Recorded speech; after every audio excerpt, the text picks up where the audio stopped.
udah lama kita nggak belajar istilah-istilah bisnis nih, Jis. Ya, benar. Ya, kira-kira ada istilah apa nih yang bisa kita pelajari hari ini gitu? Ada istilah baru lagi. Oke. Muncul lagi di dunia perbisnisan nih. Muncul lagi. Oke. Dan ternyata sekarang udah bukan cuman coach yang bikin istilah-istilah baru, tapi influencer mulai bikin istilah juga. Oh gitu. Ya. Demi memancing audiens, engagement. Iya sih. Menarik lah ya istilah-istilah baru itu, ya kayak kita lah generasi milenial tiba-tiba maksudnya anak-anak Gen Z nih apa nih istilah baru nih gitu kan. Ya. Kita kan jadi pengen tahu gitu. Benar. Jadi ya mengundang penasaran lah. Gitu. Nah, istilah barunya adalah boring business. Boring business. Apa nih? Ya, jadi ada orang yang bikin istilah dua istilah. Satu boring business, satu lagi fancy business. Fancy business. Atau dia bilang juga aesthetic business. Gitu. Aesthetic business. Iya. Ini kalau kita artiin perkata nih, boring business ini bisnis yang membosankan. Bisnis yang membosankan, bener. Kalau yang aesthetic bisnis yang estetik. Iya. Yang indah atau gimana nih? Bisnis yang estetik, bener. Estetik ya. Bener. Nah, boring bisnis itu apa?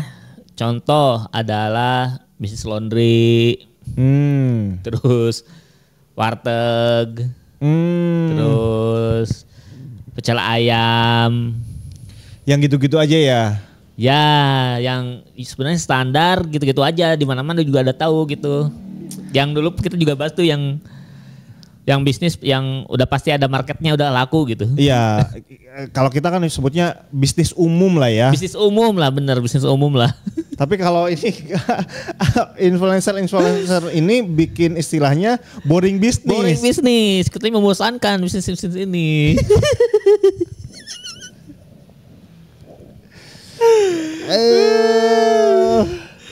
Di satu sisi itu kan jadi kategori berarti ya. Ini tipe-tipe boring business nih. Iya. Kayak gitu ya. Jadi kategori ya. Jadi kategori lah, benar-benar. Terus tukang sayur, mungkin bakso masuk, terus ya kayak gitu lah, somai. Dalam perspektif kita yang sebagai misalkan yang lihat gitu ya, yang pelaku usaha tuh jualan itu lagi gitu, mungkin gitu ya. Nah, mungkin sih awal mula jadi boring itu seperti itu. Jadi membosankan karena itu yang gitu mau kita juga udah tahu gitu. Oke. Nah, sedangkan yang satunya lagi ini yang fancy, ini bisnis adalah bisnis yang digandrungi Gen Z dan milenial.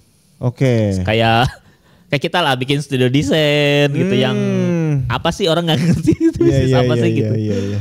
Bisnis kafe mungkin ya. Sebenarnya kafe juga membosankan sebenarnya, sama aja lah gitu. Cuman kafe masuk ke estetik bisnis kafe, terus startup. Ayo bikin startup apa gitu. Ya kayak studio aplikasi kayak gitu ya. Ya, developer aplikasi, developer website gitu. Kalau teman kita tuh siapa? Si Monkey Melody itu apa? Ya, Monkey Melody itu. Genrenya dia apa? Dia bikin musik. Studio musik gitu ya. Studio musik buat game. Buat game Monkey Melody. Iya, tapi sekarang sih udah ada pivot-pivotan nih sih Monkey Melody juga. Sama aja kayak kita nih ada pivotnya. Iya, karena ya terlalu segmented lah. Ya lagian juga bisnis ya berkembang Sulit. gitu lah ya. Ya. Situasi bisnis di tengah jalan ketika perlu pivot ya segera pivot gitu kan. Iya, dan nggak apa-apa itu. Nggak masalah Nggak masalah, bukan hal yang harus saya berarti gagal, tidak gitu. Iya. Nah, jadi ada itu tadi dua kategori tadi ya, yang boring dan tidak boring gitu. Oke. Nah, di pembahasannya ini adalah ternyata anak-anak muda zaman sekarang tuh menjauhi bisnis-bisnis boring ini. Ini mah baru aja perasaan beberapa hari yang lalu dan minggu kemarin Apa, kita bahas ya soal bisnis umum gitu. Iya. Kita kan masalahnya merekomendasikan bisnis umum atau yang istilah ini sekarang bisnis boring nih. Ya, bisnis boring ini menjadi pilihan terakhir gitu untuk bisnis. Jadi mereka tuh pengen yang gaya gitu. Iya, kalau sempat kita bahas itu kan membuat bisnis baru gitu ya. Yang belum pernah ada gitu. Ya ide baru kan. Ide baru yang ada apa. Nah si Gen Z ini pengen yang bisnisnya itu kelihatan estetik, mewah gitu. Dia bisa mungkin ya bagus di foto segala macam gitu lah. Padahal sebenarnya boring bisnis itu paling mudah dihitung gitu. Karena udah banyak contohnya kan. Iya. Sekarang laundry dari zaman dulu sampai sekarang ada aja gitu laundry. Iya. Kalau cara ngitungnya misalnya hitungan modal, hitungan kos operasional, hitungan keuntungan, itu kan bisa dihitung ya. Bisa dihitung dan udah banyak yang bahas sebenarnya. Udah banyak yang bahas karena saking ada di mana-mana lah di setiap Mudah kampus lah ya. ada. Iya. Sedangkan yang tadi estetik bisnis atau fancy bisnis itu kan sesuatu yang baru, hitungannya nggak ada gitu. Iya, susah. Apalagi startup tidak untung di startup tuh tidak bisa dihitung untung ya karena gak untung. Iya. Karena gak untung di awal-awal gak untung ya. Apalagi kan kalau ngomongin tadi market gitu. Marketnya siapa gitu kan. Itu yang masih alam rimba gitu alam kan. Alam rimba harus dikenalin dulu bener. Nggak bisa langsung kita tahu nih konsumennya laundry siapa. Gitu kan. Kita bisa tahu siapa konsumennya laundry. Kemudian konsumennya bakso, kita bisa tahu siapa konsumennya bakso. Benar.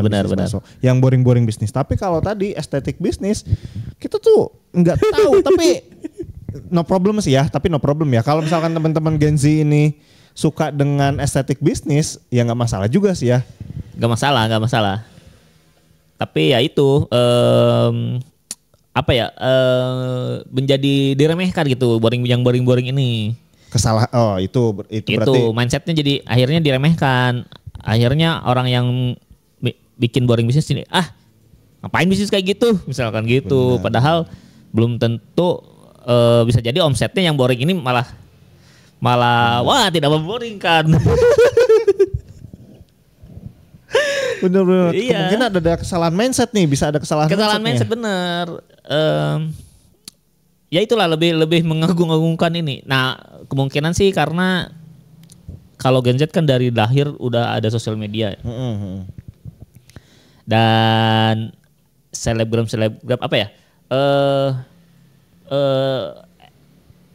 estetik konten-konten estetik ini nggak cuman digarap oleh orang-orang yang suka seni gitu, tapi ke selebgram juga mulai menjamur tuh, orang-orang mulai bikin konten estetik. Sehingga Gen Z sering terpapar video-video estetik gitu yang wah saya nggak mau lah yang kalau nggak gini, saya nggak mau kalau nggak gini gitu. Iya, bahkan secara tidak sadar mungkin gitu ya. Itu kan jadi kultur lah, bukan culture. Culture, iya benar, bisnis culture. Kita bikin lagi istilah baru ini. Bisnis culture. Iya benar. Menjadi budaya lah, ya kalau kita kan jadi istilah budaya itu apa ya? Kebiasaan lah. Jadi kebiasaan. Enggak, kalau bahasa Inggrisnya itu apa ya? Kultur.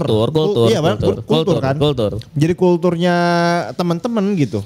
Kalau enggak estetik, enggak mau gitu. Ya, benar. Padahal enggak selalu seperti itu gitu kan. Ya, enggak selalu seperti itu, benar. Ya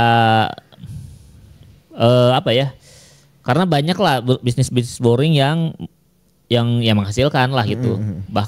Bahkan bisa ditransformasi misalkan menjadi franchise gitu. Misalkan kayak laundry di-franchisein, bahkan cuci steam aja sekarang di-franchisein gitu.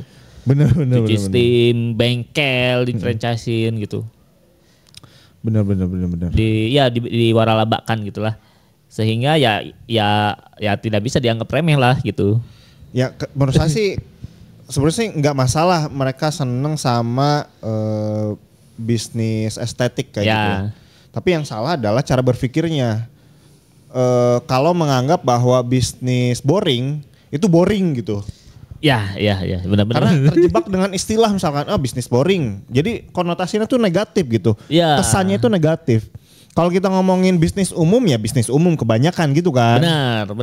Penggunaan katanya juga ya. Penggunaan katanya Iya gitu. benar, penggunaan katanya. Sudah membuat stigma gitu. Ya. Mereka nggak suka di stigma tapi menstigma sesuatu gitu kan. Iya benar.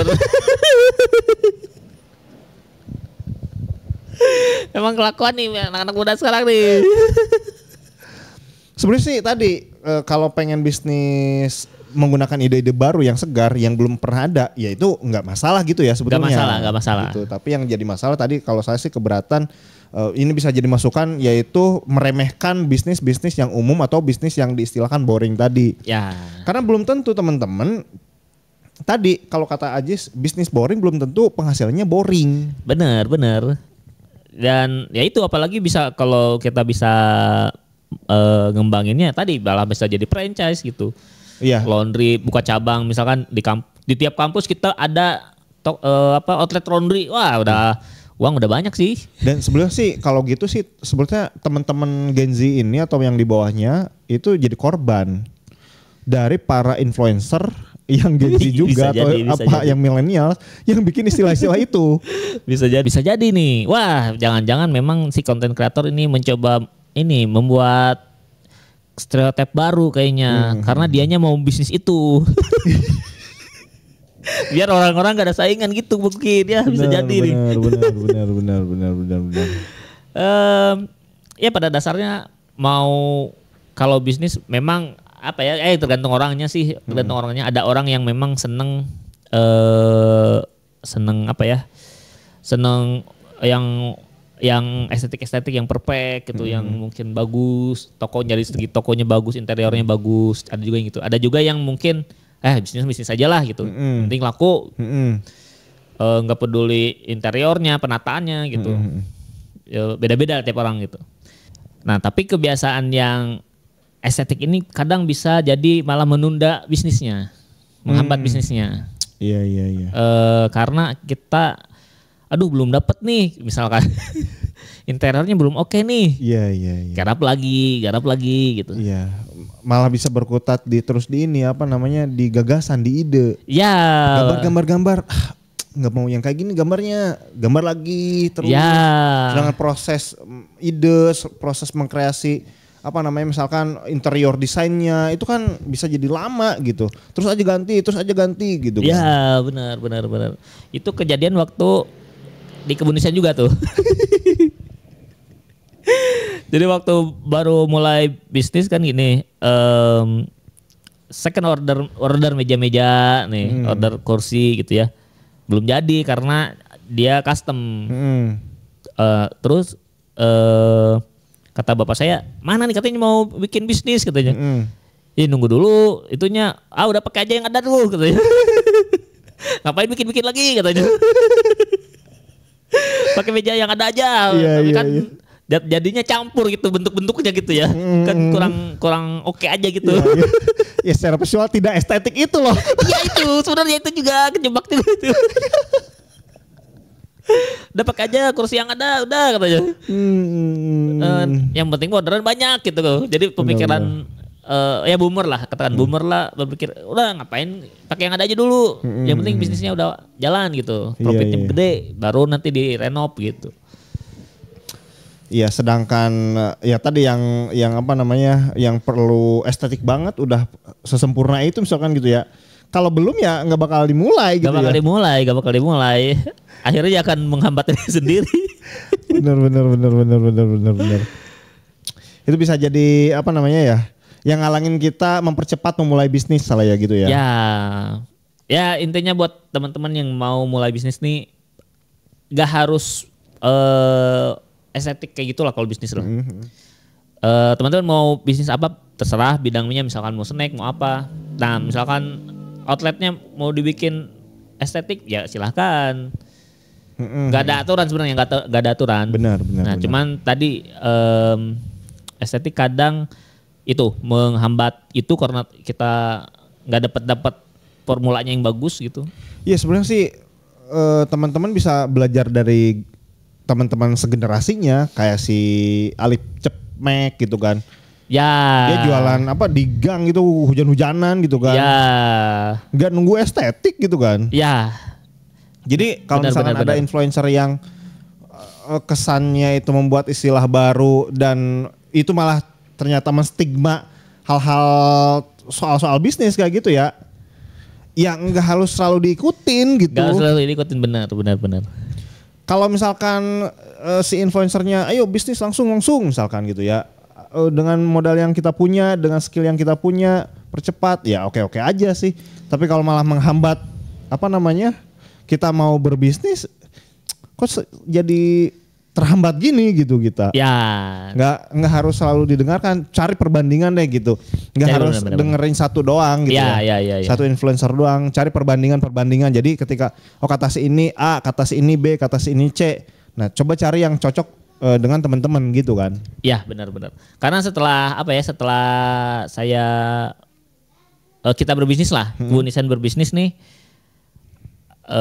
agak sayang kalau misalkan di uang modal digunakan untuk contoh tadi interior toko, karena yang estetik itu pasti mahal tuh budgetnya.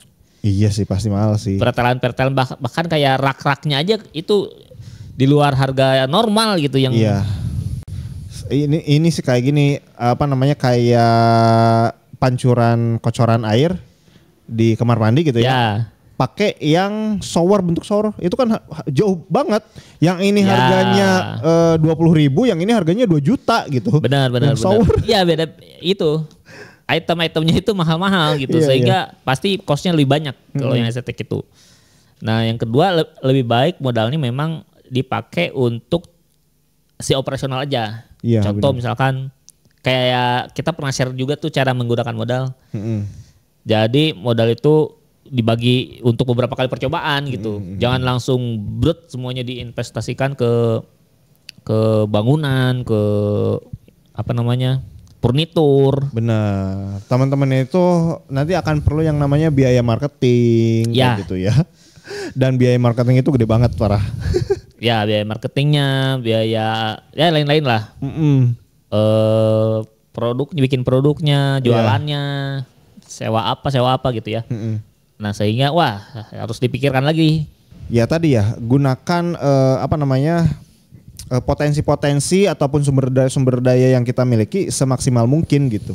Ya semaksimal mungkin, di budget lah. Contoh misalkan pengen bikin background buat live mungkin.